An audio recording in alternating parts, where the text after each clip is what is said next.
Boring tool holders can be converted to machine a radius on a manual lathe, like you see here. This is a button-style insert mounted on the end of a tool shank.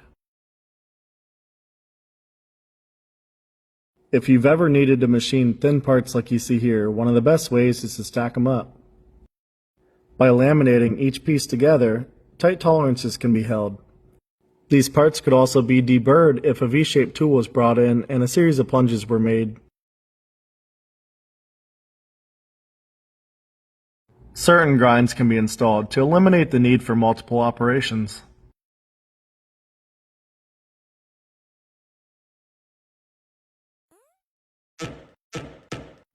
Drop-in T-slot nuts are great for when you forget to install a T-nut on the table before adding other work holding. These old-school Bessie clamps are great to have on the shelf for when you need them.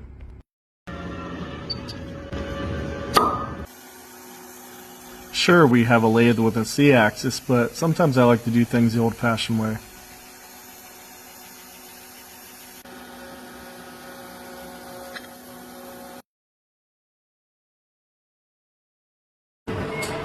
WD-40 is one of the best fluids for working with aluminum.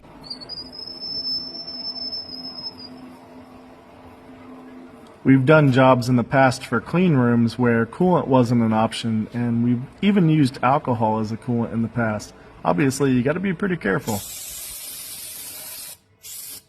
If you're looking for a resource on building CAD/CAM PCs, we might be able to help.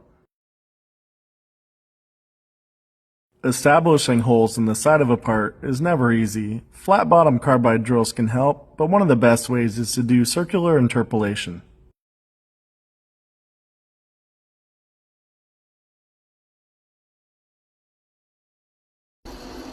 While it may be intimidating, it is actually more likely that the drill will fail by not feeding hard enough than feeding too hard. Gotta push. Consult the manufacturer's speeds and feeds, but if you're not sure, send us a message and we'll try to give you some starting parameters. I like to use G32 to program threads longhand. This allows a lot more control over the passes. A series of X positive and negative moves could even be used to break up the chip. This homemade drill extension was easy to make, and as you can see here, it works great. This has got to be my favorite metrology tool. Bore gauges are affordable and incredibly accurate. You can get a set that covers a wide range. Sometimes you run into parts that are difficult to hold. Here was my solution to holding this tapered cone. I used a pull bar through the draw tube to cinch everything down.